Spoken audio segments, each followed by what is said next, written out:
If a truly stadium-sized sound from a band with a serious heritage gets your blood pumping, it's likely that you've waved a lighter in your time to the Eagles, one of the biggest American exports of the last century. With millions of chart-topping albums sold and a huge international fan base, the band have been recognized by the Record Industry Association of America as one of the biggest-selling acts of all time. In the 30 years since their formation, industry observers have often wondered about the secret of their success. And this film seeks to demonstrate that at the heart of the band lay a performing machine that was as compelling as any of their contemporaries. With songs that appeal to listeners from all demographics, the Eagles' live show remains a must-see to this day. Welcome to the Hotel California. Such a lovely place, such a lovely place, such a lovely place. We have to remember that the Eagles weren't just a band, they were a mega phenomenon. My daddy was a handsome devil. The Eagles made country music palatable to the great majority. He had a chain 5 miles long. The Eagles epitomised the West Coast California sound of the early 70s, not so much the late 60s, but the early 70s. But more important than the sound of the actual music was the kind of lifestyle which they represented. The Eagles stood for drugs, sex and rock and roll. From every link a heart did dangle. And they've permeated the public consciousness in a way that few bands have. It's impossible to overstate their importance. For every maid he loved and wronged. 1, 2, 3. No one could have predicted back in 1964 that one of the biggest bands to specialize in the California rock sound would be largely formed by non-Californians. It all started when a singer named Randy Meisner relocated to Los Angeles with his band, the Soul Survivors. Few knew that his future band would achieve 5 #1 singles and 4 chart-topping LPs. In 1968, Meisner attempted to contribute to the country rock sound of the day with another band, Poco, but soon left to join a group called the Stone Canyon Band, who functioned as backing musicians for the singer Rick Nelson. At the same time, the Minnesota-born multi-instrumentalist Bernie Leadon arrived in the city with his band, Hearts and Flowers, before joining Dillard and Clark and then taking a step into the limelight with the Flying Burrito Brothers. California, obviously the state for which the Eagles became best known, was the centre at the start of the 70s, as it had been at the end of the 60s, for the counterculture, which had emerged in the wake of Vietnam, with the rise of the hippies, in the wake of the British invasion, all those 60s phenomena, which we now know made the 60s such an important decade for cultural change. Well, previously, New York City had been one of the main places where particularly blues music and the folk circuit, singer-songwriter circuit had evolved. But over the period of time when the 60s began to decline and everything started to go wrong, instead of having a good time, people were sort of overdosing on drugs, everything turned a little bit nasty. And suddenly it seemed as if the West Coast presented a more beautiful, a more free, a more sunshine state kind of a place to go and make music. There were some very good recording studios. There were nice places to live up in the canyon. This exodus, if you like, or migration to LA was, I think Crosby, Stills, Nash and Young had a lot to do with it, because they were the first of these acoustic bands who set up, shop there, as it were. A lot of acts followed them. At the end of the 60s and the start of the 70s, I think there was a perceptible feeling, certainly among musicians, that perhaps things wouldn't be the same as they'd been. But back in the 60s, that was the party was coming to an end. In the early 70s, it wouldn't be as easy anymore. So for musicians who wanted to make it big, they would have to accept a sort of a new atmosphere, slightly more cynical, slightly less progressive, but just as vibrant as it had always been. The Troubadour Club on Santa Monica Boulevard, Doug Weston's Troubadour, also became a magnet for musicians from all over America who played acoustic guitars and sang songs about being lonely. And to a large extent, the Eagles were formed at the Troubadour. I believe they may well have met there. In 1970, the singing drummer Don Henley arrived in LA, recording an album with his band Shiloh for the Amos label. The same record company also released an LP recorded by Long Branch Pennywhistle, a band perfectly in tune with the laid-back, Lord of the Rings-inspired hippie vibes of the day. This band included Glenn Frey, a singer who had also performed in Bob Seger's backing band. The real genesis of the Eagles, however, lay with country singer Linda Ronstadt, who utilized the services of all four musicians on tour in spring and summer of 1971. The four men played together in her band at just one show, performed at Disneyland that July, as well as on her 1972 self-titled album. But to make a viable band, they needed guidance. Enter manager and industry mover, David Geffen. In the late 60s and early 70s, David Geffen was still at that time relatively a small fish in the music industry. He was emerging, and the Eagles were one of the bands which actually helped him to become a big player. In those early days, what he did was help the Eagles come together as a formative unit. He sort of it brought them together from their previous bands, which had been respectably successful, but certainly not on the level that the Eagles would later achieve. And he just was a dynamic, pushy, but not obstreperous kind of a person. He was somebody you could get on with, but you knew you were going to make a deal with David Geffen if David Geffen wanted to make a deal with you. He displayed all the things that the classic great rock managers of history have done, which is to recognise that there was a niche and there was a need for a particular group, identify the players with their strengths and weaknesses and bring them together, and most importantly, keep them together. He knew when to push, he knew when to shove, and he knew when to sit back. And with his sort of Jewish heritage, he was, you know, well connected, well set up, and he certainly knew how to play the financial part of the business. So he made good deals for his bands, and therefore bands like the Eagles profited from having him on there as their manager. David Geffen met the four musicians with a view to assembling a country rock act that would be a serious commercial venture. A deal was signed with Geffen's new label, Asylum, and the newly formed Eagles set to work on demoing songs.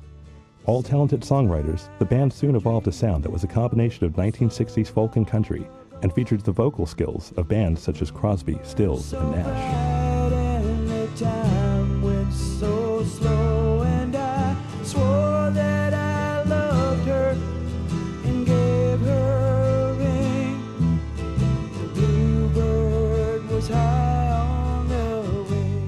You can recognise the Eagles' early albums because they don't have the slightly harder rock edge of the later stuff, which came along when Joe Walsh was recruited into the band.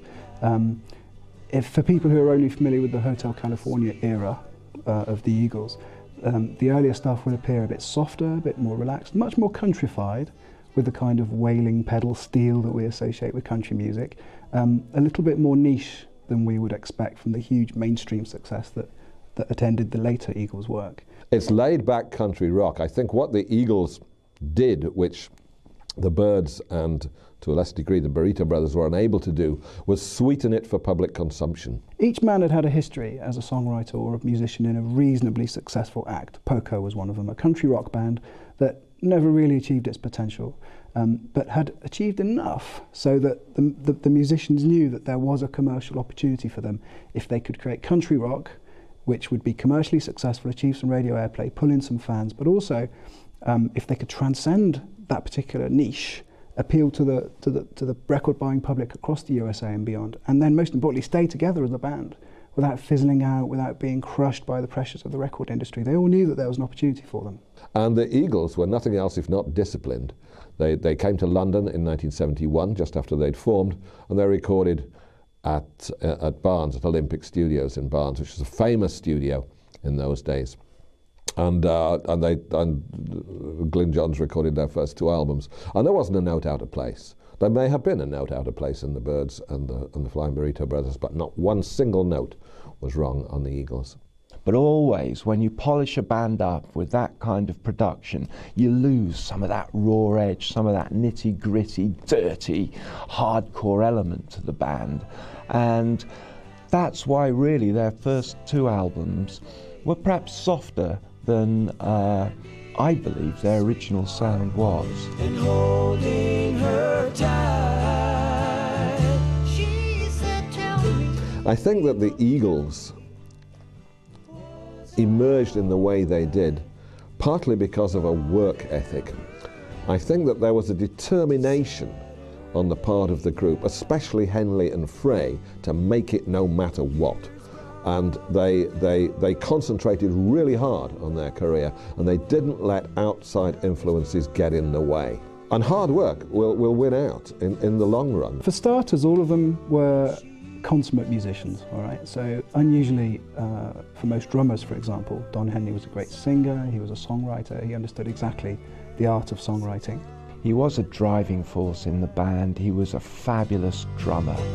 What a tangled web we weave.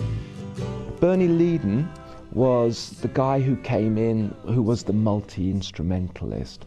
He was just a really talented guy, one of those people that is so annoying for any other musician because it didn't matter, whatever he picked up, he could play. His main strength, obviously, being stringed instruments.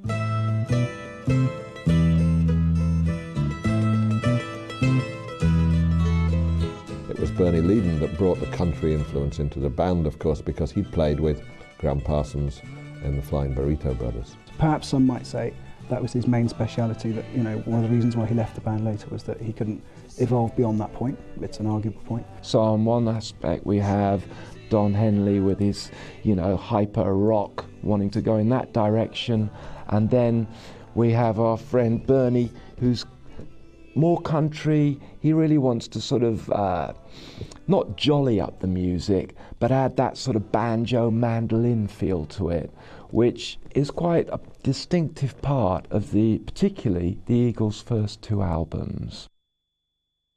Glenn Frey, another amazing songwriter, he wrote many of the Eagles songs. He even had a solo career afterwards as well. He was hired in Pete Seeger's band, and he was hired for Linda Ronstadt's band, primarily as a guy who could sing.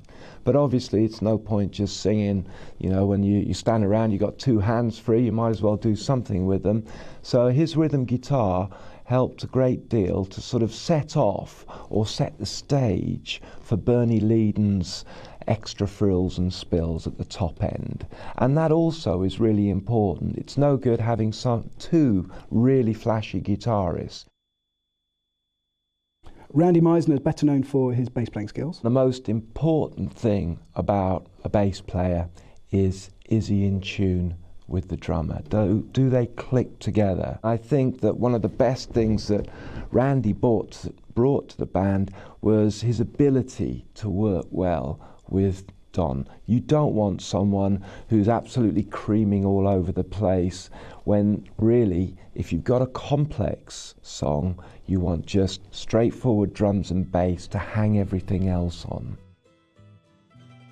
Don Felder, another guitarist, good rhythm work, again setting up you know, the scene for Bernie Leadon to come along and do his top quality banjo, whatever it was, mandolin, guitar work. And the singing, the harmonies, which was such an important part of this band at the time. Without the harmonies, a lot of their songs really wouldn't have had the power that they did have. With all the band, no one was in the Eagles unless they had an awful lot to bring to the table. Primarily songwriting and a musical awareness and an ability to gel as well with the band. Whatever happened to Saturday? In early 1972, the band traveled to the UK to record with the well-known producer Glyn Johns, who had worked with the artists of the caliber of Beatles and Led Zeppelin. 2 weeks of sessions produced a debut album, Eagles, and 3 singles made an immediate splash. The polished sound crafted by the band and Johns found a willing audience in the rock-buying public of the day, with the band members' effortless blend of country, folk, and stadium rock blending into a set of songs which seemed to epitomize a truly timeless American sound. The message of the album was one of peace and mellowness without any of the threatening political overtones that had emerged in the late 60s. And this approach seemed to appeal to pretty much everyone at the start of a decade in which everyone knew that the party was over.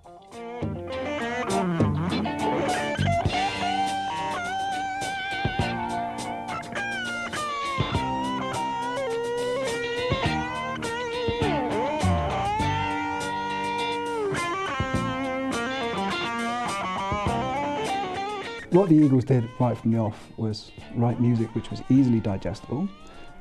It had common denominators that most people could identify with. And it's an arguable case, without sounding too pretentious, that at this time in history people were feeling a little bit bruised by the onset of the 70s, and that what they needed from their music was not to be challenged, but to be soothed. The impact that the Eagles had, you really need to set in the era of the time. Where were we? Well, we'd had the 60s. The 60s, particularly in the West Coast in America, were a vibrant time. San Francisco was one of those centers of the universe that everybody wanted to be part of. Then we came to 1970, a new decade, and suddenly everything started to go wrong. Woodstock had come and gone. It was that epitomised a very politically aware point in history. Vietnam was coming to a close. It wasn't a comfortable time, I think, to be an American listening to music, and so I think that was one good reason why the Eagles really came to be accepted and cherished by the people. And the Eagles came along at a time in the early 70s when people really wanted to look back to those beautiful days of the late 60s. And in some way, they kind of caught on to the Eagles and this lifestyle which the Eagles presented. And people felt they could kind of relate, that they were almost tapping into that late 60s vibe, although this was by now the early mid-70s. So people were drawn to them because they summed up a West Coast lifestyle. They still retained that old peace and love hippie dream. And they represented, you know, just a sort of way of being that was making the most of life. You know, these people wanted to create their art. They wanted to go out there and do great things. They wanted to make the world a better place. And that's the kind of socio-political equation that people tapped into.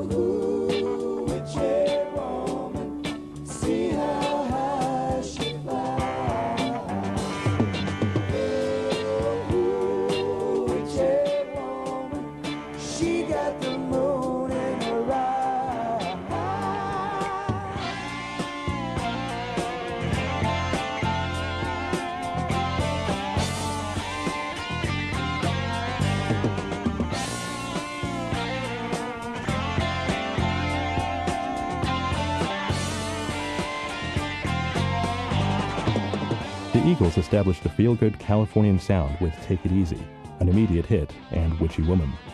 Both entered the top 10 in the US, but a third single titled Peaceful Easy Feeling only made the top 20, perhaps thanks to its deeply country sound and a sense that it was repeating the message of Take It Easy a little too quickly. But this didn't stop the Eagles attracting huge crowds on the subsequent tour that took them into 1973, when they returned to Glenn John's studio to record their next LP, Desperado. The mellow-sounding vibe of the first two albums of the Eagles was pretty much constructed by their producer, Glenn Johns, who'd put this polished overview to the band.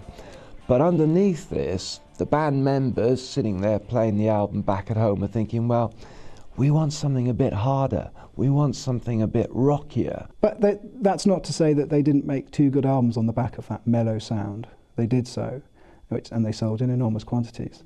But certainly by the time the third album came round, I think everybody was ready for a change and a moving on. Desperado was a concept album about cowboys and outlaws, a masterstroke which enticed millions of buyers who were charmed by its message of old-time America. The LP soon went gold, cementing the band's reputation as one of the prime purveyors of soft rock for the masses. A notable song from the album was Tequila Sunrise, which perfectly encapsulated the band's romantic vision of Americana. Tequila sunrise, staring slowly across the sky. They said goodbye.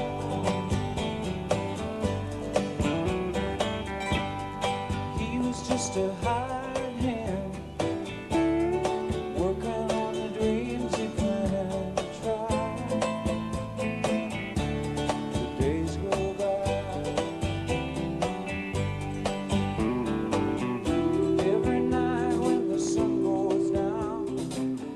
Just another lonely boy in a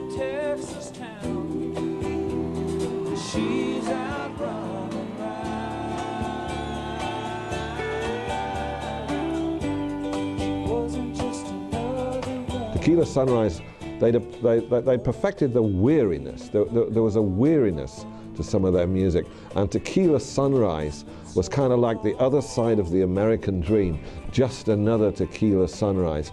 So you have this, it conjured up this image of pleasure being not all that it's cracked up to be. But the Eagles had a strong background with in traditional American music. They loved it, it was clearly part of their heritage. And what they tried to do was to evolve that sound so that it would become commercially acceptable to the mainstream. Of course, the Eagles were initially, popular in the USA because they had a whole American attitude to them. The second album, in particular, Desperado, was based on a kind of a cowboy concept. They were photographed on the front like some gang that had been rounded up and shot like they were all dead. I think when they all died together, they were like the Dalton gang. There was a song, Dueling Dalton, when they were like Jesse James. And this myth is very attractive. I think it's very romantic as well. And certainly America bought into it. And over here, we've always loved cowboys in this country. I mean, Hopalong Cassidy, and all that, the Lone Ranger. We love all that kind of thing. From that developed this sort of, we are, gun-toting, harder, rockier kind of people. So that's, I suppose, where part of their interest in Americana generated. But I guess also, as they were touted by the press as very representative of the West Coast sound, they perhaps felt it was their duty to become all things American and to reflect all things American.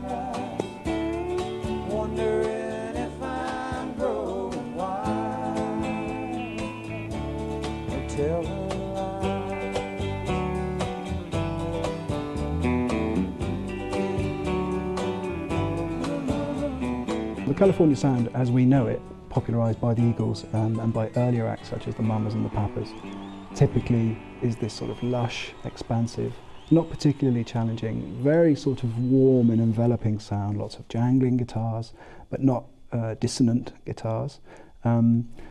Tempos which are sort of soothing and relaxing and not challenging in any particular way. And some of this is evolved from the reality of California, the beautiful physicality of the place, the weather, the vibes, the progressive politics. But a lot of it also comes from the cliched sort of stereotyped images that we have through popular culture of what California is like. The two songs from the first album, Take It Easy and Peaceful Easy Feeling, seem to epitomise the whole aura surrounding the Eagles and indeed Southern California. That, hey, there's no hurry. We're not in a hurry, Soon come, as they say in Jamaica. Nobody was really too concerned about what was going to happen tomorrow. They were laid-back guys, and this whole image helped sell them. I think the reason that a lot of people from England and Europe bought into the Eagles' West Coast sound was because it had what we didn't have. It had the sunshine, it had the vitality, and again, it summed up a lifestyle. And this is what people in the East were looking for. They wanted that West Coast lifestyle. They wanted to feel they could be aging older hippies. They wanted to feel like it was going to be 360 days a year of sunshine. And the first two singles were kind of key in launching the appeal of the Eagles. We always had each other, baby. I guess that wasn't enough. But in my heart, I give you the best of my love. By 1974, the band had decided to move forward, considering that the laid-back vibes of the first two albums needed to move toward a stronger, more aggressive sound. Sessions with Johns for a third album failed after the producer attempted to mold them towards a softer approach more like their previous work. Two tracks survived from the sessions, You Never Cry Like a Lover and The Best of My Love, and appeared on the new album, On the Border. Sweet John, you get the best of my love. The need to beef up the sound of the Eagles basically came about because Don Henley and Glenn Frey were getting fed up of just pooching along slowly but surely. What they wanted was to get across the fact that these were rock and roll guys. They, I feel, really didn't like the fact that the first two albums were labeling them as kind of quite soft country rock guys as opposed to country rock guys. That's what they were after. They had always wanted to play rock anyway, and you can argue that that is what they'd been playing for the first two albums, but with a country vibe, with a mellow sort of pop vibe, and in tune with the spirit of the age, time passing, music becoming a little bit heavier, a little bit more challenging as time passed. They decided that they needed to sort of broaden their horizons a bit, and for them that meant becoming a bit louder, a bit heavier, a bit less easy on the ear. And one of the ways in doing this was to bring in a second guitarist, or second electric guitarist, I should say, in Don Felder, who was another session musician that they found in LA, who turned out to be very good as well. Another reason why the Eagles felt they needed to beef up their sound was because what was happening in the marketplace at that time. There was a lot more prog rock. There were some bands, for instance, Grand Funk Railroad, who were really empowering the rock scene in America. And so the Eagles were watching what was going on in the marketplace and seeing that heavy rock and this sort of new metal rock was gaining a lot of popularity with the audiences, and I think they probably astutely felt that they ought to tap into this market before they lost it, or B, they were sort of compartmentalized forever in the country rock department. You got it, you got it. Recruiting a fifth member in guitarist Don Felder and embarking on extensive tours, the Eagles watched as the album rapidly went gold and became their most successful LP to date. The decision to retain The Best of My Love proved to be the right one, as it was a chart-topping hit when released as a single in February 1975. However, the sales of On the Border would be insignificant in comparison with the musical behemoths still to come. Eaglemania was just around the corner.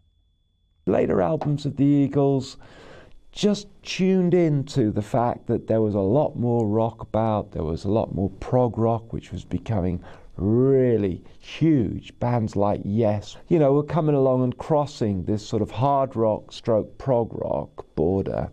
And the Eagles just had to get in tune with that, or they could get left behind, or worse still, they could end up branded as a kind of should be in Nashville country boys kind of a band. So their later albums got progressively more rocky, and I think they enjoyed it more. 1, 2, 3, 2, 2, 3.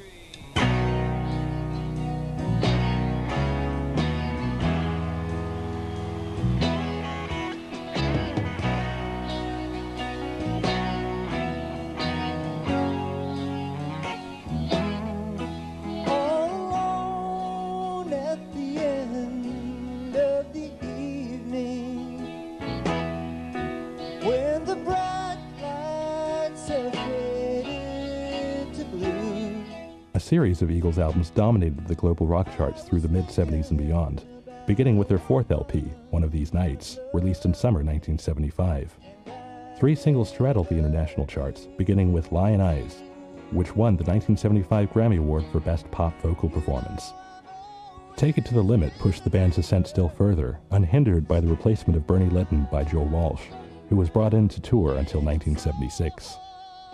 Joe Walsh added something to the Eagles which I don't think they really had before, which was he was the real thing. He really was, a guy who dressed the way he felt. You saw Joe Walsh and you thought, wow, man, who's this dude? He's got something about him. And he brought a bit more rock to the band. He brought his fantastic singer-songwriting skills to the band, plus his awesome guitar work. What Joe Walsh brought to the band was his experience as an artist in his own right. He'd had a solo career before, during and after the band. And also he had a rock edge. He knew he was very much in tune with how to make his guitar sound a bit heavier and a bit more challenging than many other guitarists of the day. He knew how to work within a band. He knew how to gel with a set of reasonably excitable individuals. And he could bring his songwriting to the table in such a way that it would mesh with the songwriting of the other guys and become something which was greater than its parts. A lot of people were surprised when it was announced that Joe Walsh would replace Bernie Leadon. But in point of fact, the reason for that was that they shared the same manager. By this time, the Eagles had become managed by Irving Azoff, a former president of MCA Records, who had a company managing several artists in LA. He managed Steely Dan as well, and he managed REO Speedwagon. But the Eagles were far and away his best client, of course, his most successful client. You can't hide your lying eyes. It's your smile isn't in disguise. I thought by now you'd realize there ain't no way to hide your lying eyes. The unending touring proved to be fortuitous for the Eagles, who agreed to the release of a greatest hits album as they had little time to write and record new music. The record, titled Eagles, Their Greatest Hits, 1971 to 1975, was a massive worldwide hit, eventually selling a breathtaking 25 million copies. The only American album which has arguably sold more copies is Michael Jackson's Thriller, released 6 years later.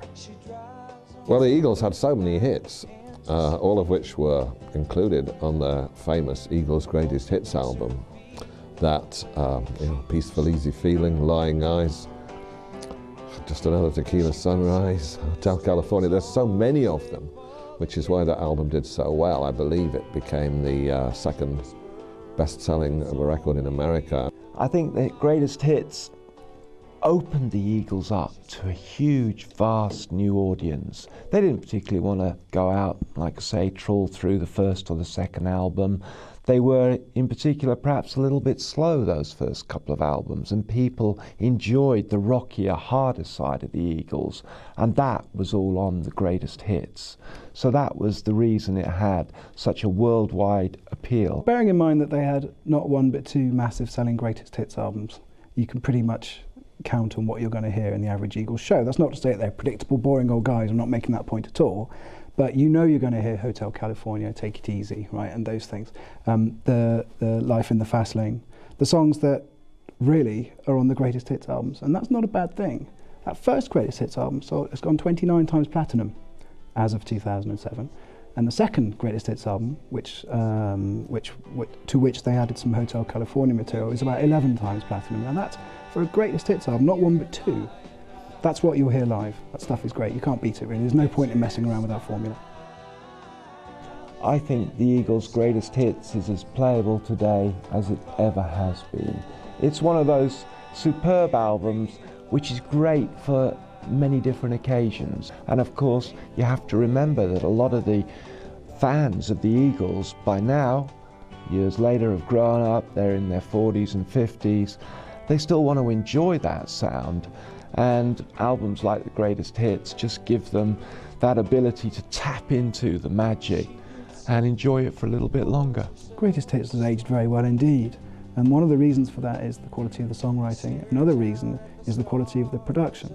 Glyn Johns, the British producer, did a great job on the first two albums, but then a bit later on, when the Eagles evolved into this sort of more widescreen, more expansive, more up-tempo, heavier sound, that was a great sound too. Nowadays, with digital technology, it still sounds lovely. It's still got that analog touch, and I think it's proof that quality endures. If you invest in good production, several decades later, it'll still sound great. Another reason that the greatest hits album ages as well as it does is because it's so friendly, it's so listener friendly. They had a real broad range of appeal to many different factions in the radio and the media world. And of course, with MTV and the whole, breakout of the video era, they were perfectly reasonable, perfectly presentable on film as well as they were on record. Honey, you can't hide your lying eyes. The success of Greatest Hits is testament to the universal appeal of the Eagles' music. Easy on the ear, but never simply wallpaper music for background listening, Their songs evoked a faraway atmosphere which was both seductive and exciting. As you stood in the doorway, I heard the mission bell. I was thinking to myself, this could be heaven or this could be hell. Then she lit up a candle, she showed me the way. There were voices down the corridor. This highly successful approach peaked with the world-straddling Hotel California, an album released in 1976, just before its polar opposite, the punk wave, emerged, and which went on to sell a stunning 10 million copies. Hotel California made an impact for several reasons. First of all, they had this new, shiny, lovely, deep, glossy sound, which we know from all the songs on that album. It had that fantastic artwork, which has been the subject of incredible controversies and conspiracy theories over the years. But most importantly, the reason why it became such a massive hit, as with all great globe-straddling albums, is the quality of the songwriting. There are melodies in there that just will not let go once you've heard them. The subject of the lyrics is intriguing. Who knows what Hotel California, the song, really is about? And it seemed to present a portrayal of California which wasn't easy, laid back, easy feelings as it had been on previous albums. There was something a bit darker and a bit more shadowy at the heart of it, and that combination is what made it sell in such huge numbers. Hotel California came out just at the right time. That's one of the most important things about it. If it had been 5 years earlier, it might not have had such an impact. 5 years later, it wouldn't have even got out of the starting blocks. No one would have listened to it. They probably wouldn't have even printed it because it was so passé with punk. When punk and that hard-edged sort of anarchism came along, bands like the Eagles were pretty much shoved to one side. But Hotel California arrived in the mid-70s. There were so many people who were still looking back to the 60s. There were so many people who were coming into their own version of the 60s in the mid-70s, and Hotel California was like the icon. It was like the Bible that we could all relate to and go, right, that's the standard by which we measure everything else. It's become an album in much the same way as Fleetwood Mac's Rumours, which seems to represent a certain style of music, a certain style that was hugely popular at a certain period in time, and for that reason it's retained its charms, in my opinion. There's loads of great things about the song Hotel California. It's instantly recognisable from that opening riff. It's got a simple 4-chord sequence, which people love because you can't forget it. The sound is absolutely crystal clear. The guitarists are on peak form. It has that sort of semi-calypso, semi-reggae feel, which sounds a bit incongruous when you talk about it like this, but when you hear it, it works really well. It sort of lopes along and sort of trips into your consciousness.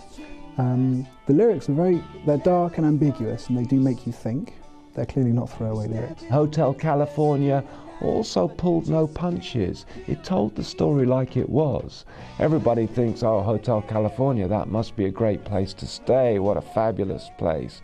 But you listen quietly to the lyrics and you think, my God, what's going on in the rooms at this place? I don't know if I want to be part of this, you know. It's kind of scary as much as it is exciting and interesting. On top of its kind of message about the sinister aspect of LA, it was a great tune. It was Hotel California, and of course it had the famous guitar solo with a couple of guitars playing in unison.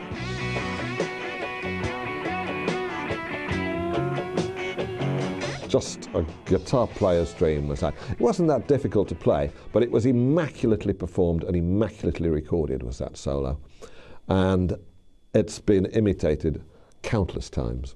And you've got to remember, it's a 6-minute song as well, which they didn't edit. You've got to remember that was an unusual thing. Sounded great for radio despite its length. You had to play it all the way till the end because that's when the solo started. It was a song that you just could not ignore.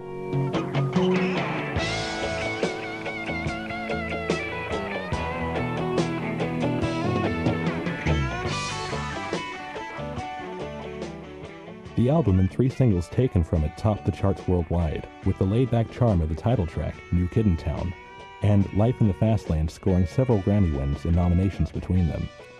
A vast world tour took up much of 1977, and although it led to enormous success for the band, prompted the departure of Randy Meisner. His replacement was Timothy B. Schmidt, who had also taken his place in his previous band, Poco.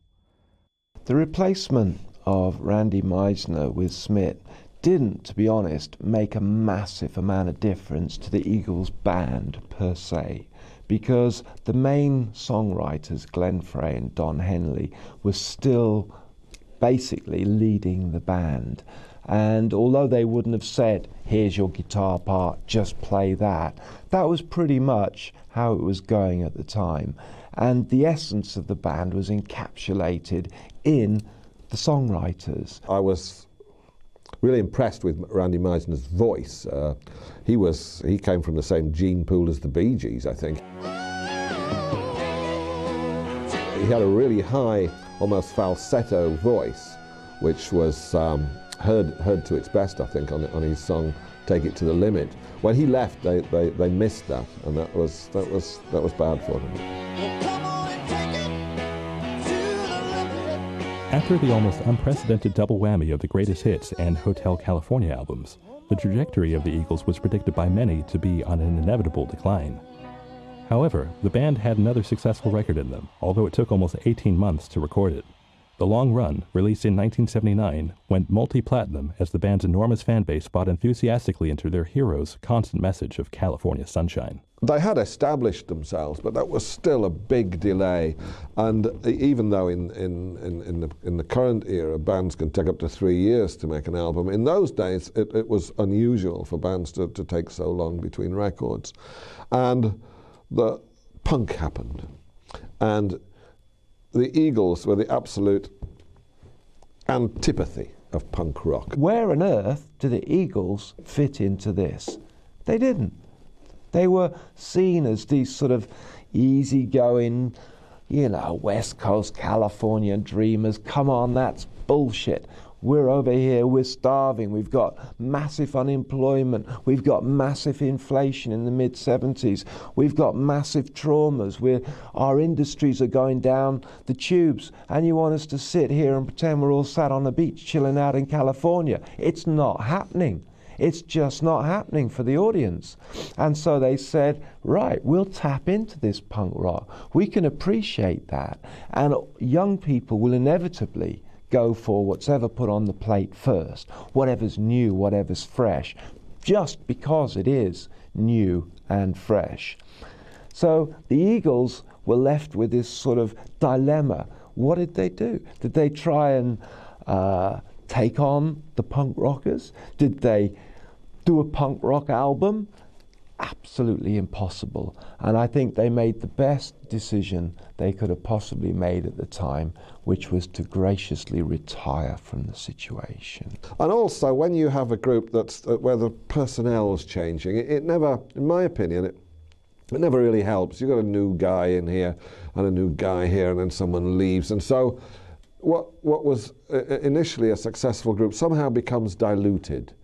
The essence of the group, the truly great band was a truly great band when there were the originals, but when the originals leave and someone else joins, no matter how good they are, it somehow dissipates the overall feeling about them. There comes a point in a band's lifetime when they have to take a step down. By 1976, the Eagles had released a big album every year since 1972. There'd been a live album, which was a stopgap for the fans. But one of the main problems as well was that tensions within the group were becoming intolerable. The musicians, pretty much all of them it seemed, with the exception of Schmidt perhaps, who was sort of to one side, really had problems with each other's personalities. And this is only to be expected, because if you think about it, each of these men were incredibly talented guys. They were great musicians, great songwriters, great performers, very dedicated sort of business people as well. They had a vision for the band. Now, if you think about 3 or 4 of those egos together in a band, then you are looking at some sort of creative tension, which may well have fueled the excellence and the success of the band, but it had a certain lifespan as well. And I think by 1976, with the enormous success of Hotel California, it was downhill from there. However, in the era of punk and the new wave, the Eagles knew that the writing was on the wall. And on completion of another tour and an in-concert album, Eagles Live, they fell into dormancy in 1980. I think it was probably for the best that they split when they did. What actually happened was, on July 31st, 1980, was that the band were playing a show at Long Beach, And all through the show, Felder and Frey were telling each other in between songs how much they were going to beat each other up after the show. So you had Felder coming up to Frey and saying, "Just 3 songs left until I give you a kicking," or words to that effect. This was later talked about by Frey in a documentary. That was the level that they'd reached. And then, of course, at the end of the show, there was an enormous fight between them. They had to be separated by various people. And inevitably, that was the end of the band. Now, had they carried on, it's difficult to say what would have happened, but for sure, you could see that a line had been crossed. And it wasn't so much creative tension as actual mutual dislike. And that's no way for a band to function. The Eagles didn't let their fans down, however, with each of the 5 members recording solo albums, and no official breakup was announced until 1982. When the band members went solo, none of them really sold enormous quantities of albums until Don Henley in 1984 released Building the Perfect Beast, and that sold in enormous numbers. For the rest of the decade, the story of the Eagles became strictly one of promoters constantly approaching the band to perform reunions, all of which were refused. To their credit, really, they resisted calls to reform. This may have been, as the cynics might suggest, because they hated one another, or it may have been because they didn't need the money, which they certainly didn't. Indeed, famously, I think either Frey or Henley was quoted as saying, "Hell will freeze over before the Eagles will reform." And as a kind of a joke, when they finally did reform, they released a live album which was called Hell Freezes Over. I'll give you 3 good reasons why the Eagles were always asked to reform, okay? Dollar, pound and yen. Big money. Band like the Eagles, massive, massive crowd pullers. Everybody loved them. You could take your granny, you could take your grandchild, you could take them all to an Eagles show and they'd come away pleased. And the producers, the guys putting on the gigs, the big promoters must have been wanting to chew their left arm off in order to get a band like the Eagles to resurface, and it would just be a guaranteed worldwide tour smash. But you have to remember that these were musicians with huge amounts of money in their bank accounts. They'd been all over the world hundreds of times. They didn't need to do it again. They had other priorities: families, rehab, solo albums, all that stuff, which is more important. So the years passed, but I think that actually the Eagles faithful always thought that a reunion would occur.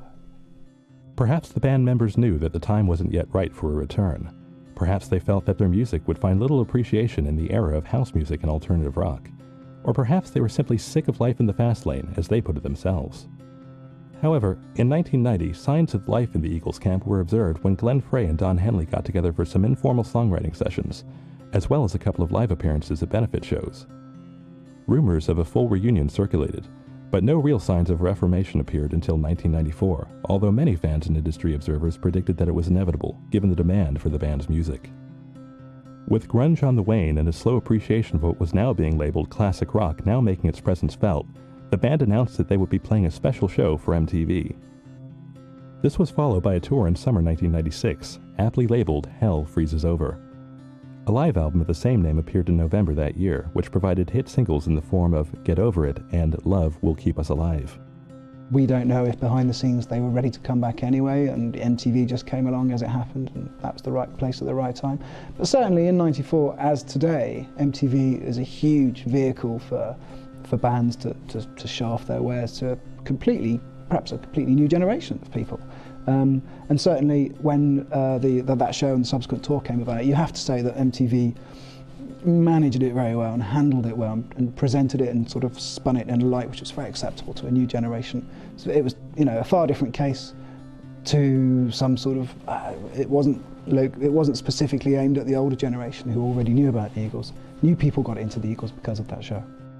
Since then, the Eagles have been the subject of innumerable reissues, box sets, industry awards, and one-off shows, such as an event which they played at the Staples Center in Los Angeles to mark the dawning of the new millennium. This appeared on a comprehensive collector's release called Selected Works, 1972 to 1999, the following year. As always, it has been the effortless ability of the band to express their art live and stage which has assisted their return to the public eye. I think the Eagles have resurfaced to a certain amount of degree with a great amount of success because they epitomized that 60s, 70s dream. They epitomized, as we know, the West Coast California lifestyle. And in these days where the world is obviously quite a troubled place, I think people want to spend a little time back in that era. They want to put on an Eagles album and go back to the, 74, 75 and sort of, light up a long cigarette, close their eyes, stick on the sunshades and believe they were there for a little bit longer. Like all once famous bands who've chosen to reunite 20 years after the event, they know there's a huge audience there of nostalgic, and they're also exceedingly wealthy. So they can afford the absolute finest equipment, and they can travel in absolute luxury. And they'll put on a good show. They'll play the hits, and that's what the people want to hear, and they will play them immaculately. They were out in tour on 206, and they did pretty much a worldwide battering. And of course, they cemented a lot of the relationships they had with their fans from old, and they probably made quite a lot of new fans en route. So much so that they've actually gone back into the studio in 207 to record a new album. If you're an Eagles fan, that's this kind of seismic event. For everybody else, no one cares. But the fact that they might be bringing out a brand new album, the first one since the 70s, is pretty impressive. Now, whether it's any good or not remains to be seen, but the fact that they can get into a studio together, whereas previously they didn't even want to be in the same state, that's got to be a step forward. It will be very interesting to see if they can take a step away from the Eagles formula, which was established in 1972 to 76, when they released an album every year and it was their commercial peak. I think one of the main things the Eagles have given to the world is that they proved that you didn't have to be sort of limited by your influences, limited by the genre of music you were in. They obviously came, well, two of them in particular, came from a country background, and yet we have Don Henley, who's pretty much a rock and roller. And what they proved was that it was possible to take 4 or 5 different musical influences, put them together, and make a good, socially presentable, easy listening kind of a music that everybody could enjoy. Country music in the States had always been a really well-established presence, right? And what the Eagles did was, while paying respect to that music, was elevate it to a commercial art form. And that legacy is felt today. That's quite important. That music hasn't been lost. Okay, they're not playing Nashville-style country music, but there is a thriving and commercially successful country music scene in the States now, a country rock music scene, which the Eagles pioneered. I don't think you could say that the Eagles particularly influenced an entire genre of music, because they're not definitive enough. They don't come across like Hendrix did as being, one particular thing, an amazing guitarist. The Eagles were across the board, and that's perhaps what they'll most be remembered for, is the fact that they managed to melt together in one big pot a variety of styles and make a genre of music which I guess you'd describe as West Coast California, easy FM listening radio kind of a music. With the Eagles sporadically active and a whole generation of listeners showing new appreciation for their classic albums, they seem sure to be around for some years to come. We hope you've enjoyed this collection of classic footage of one of the most remarkable bands the world has ever seen.